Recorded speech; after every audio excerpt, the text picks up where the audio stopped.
going on? It's Gojo Fools, and today I'm going to be going over my server settings for you guys because there's been a lot of requests for this. The last time I did this was probably 2017, 2018, if that. So let's go ahead and go through what my server settings are. I will say right now that my server settings are based on the fact that I am a single player in most of my games for Ark. So if you guys do have any questions, just let me know and I'll get back to you in the comments. So let's go ahead and get started. So in my general, these are the Ark rules. The difficulty level is at 1, which will affect the levels of creatures in the world as well as the quality of loot drops.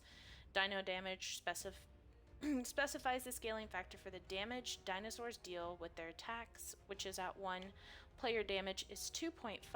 Structure damage is 1. Player resistance is 2.5. Dino resistance is 1. Structure resistance 1.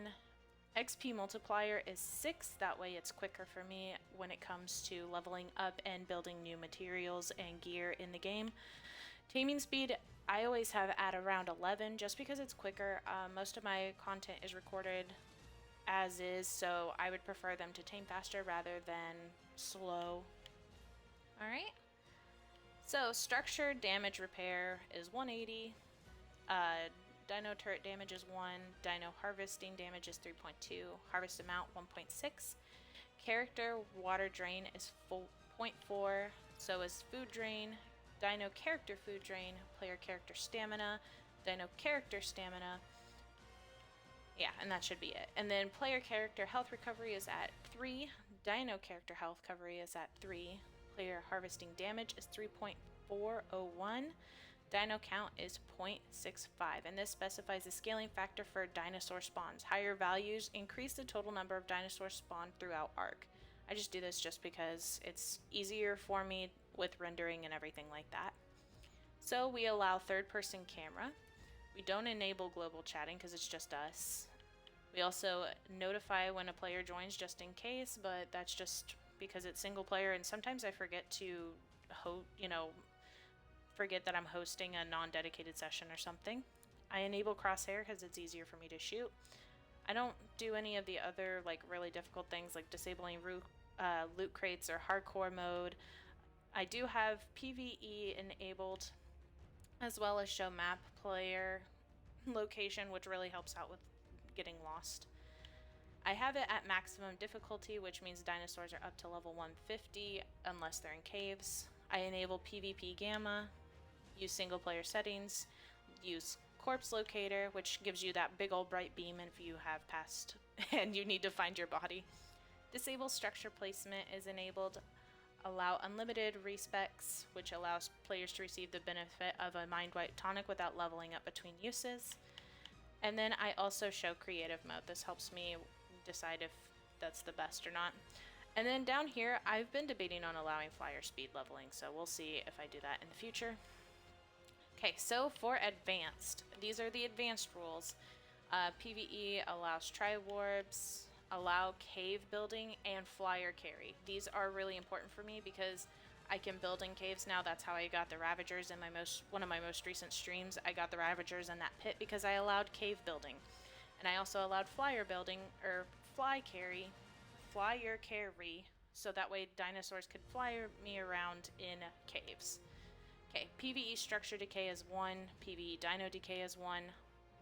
I have these two at 0, which is auto PvE start and stop. I also have prevent diseases, so I don't like diseases. Diseases are ucky.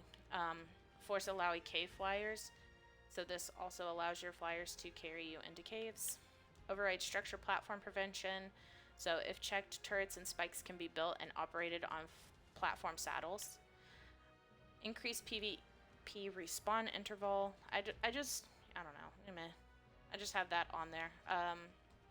Offline raid protection is at 100. This is mostly PvP, so this really doesn't matter.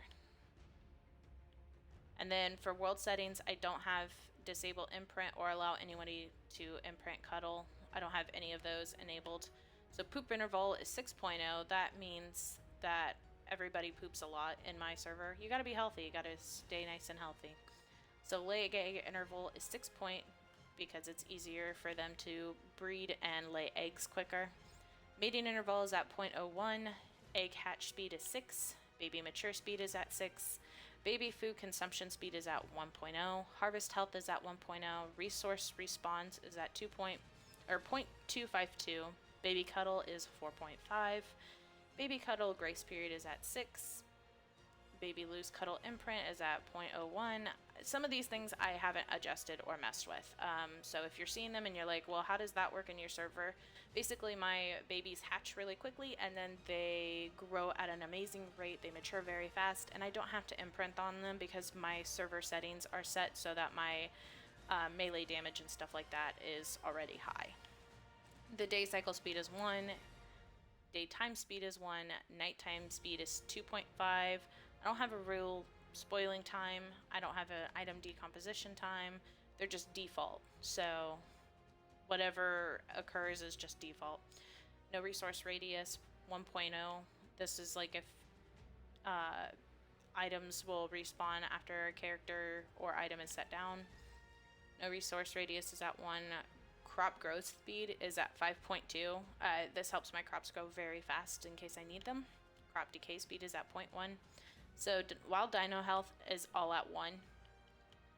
Tame dinos stats per level is at 3.009. Just kind of gives them a boost.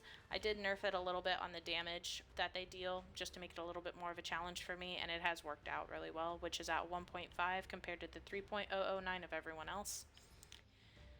Tame dino add per level is also at 3.009 except for damage, which is the same as prior. Now, Tame Dino's stats affinity is at 3. Player stats is at 3.3. This is per level. Experience multipliers is all at 3.004 except for crafting and special, which is 3.3. Now, my miscellaneous settings, I just have passive defense hurt riderless dinos, and it says if checked, spike walls will damage wild and riderless dinos.